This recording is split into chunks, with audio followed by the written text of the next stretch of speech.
Hey guys, welcome back. So the last class we talked about the auxiliaries in English.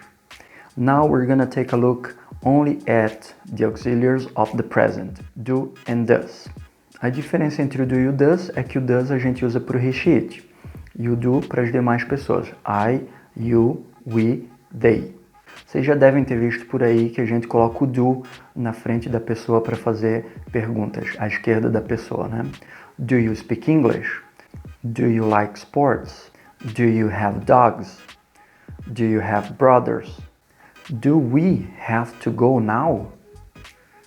Do they have a car? E por aí vai. Então, geralmente a gente coloca o do na frente e esse do não tem tradução, só está me dizendo, ó, isso é uma pergunta no presente, ok? Então a gente sempre coloca o do à esquerda da pessoa, para fazer interrogativas, ok?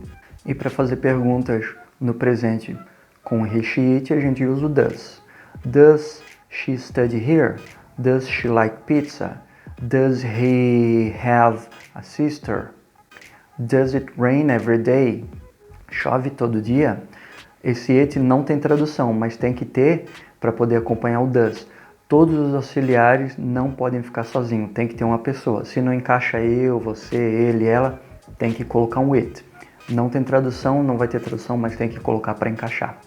Então é basicamente isso. Para fazer perguntas a gente coloca o do e o does na frente. Já para fazer as negativas, basta a gente colocar o auxiliar e o not, ou a forma contraída, que é o do you not, vai virar don't. O does not fica doesn't, ok? Tanto faz. Qual que é o mais comum? Do not ou don't? As duas formas são muito comuns, tem que aprender as duas. Qual que é o mais comum? Does not ou doesn't? As duas formas são comuns, tem que aprender as duas. Então vamos fazer alguns exemplos.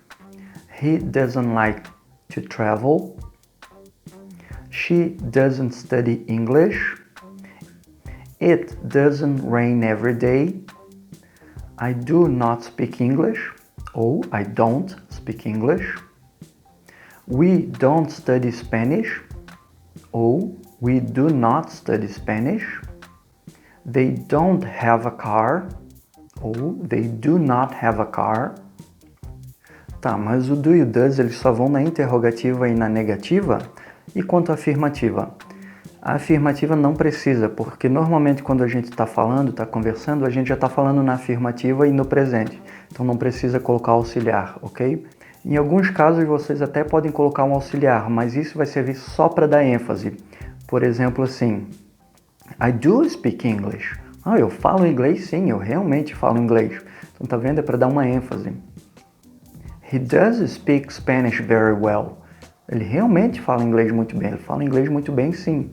Mas normalmente a gente não precisa colocar, tá? Só quando for para dar uma ênfase. He speaks English very well. Ele fala inglês muito bem. Ok, então no próximo exercício vocês vão praticar somente interrogativas e negativas no presente, ok? Com do e does. Ou do not, don't, does not, doesn't.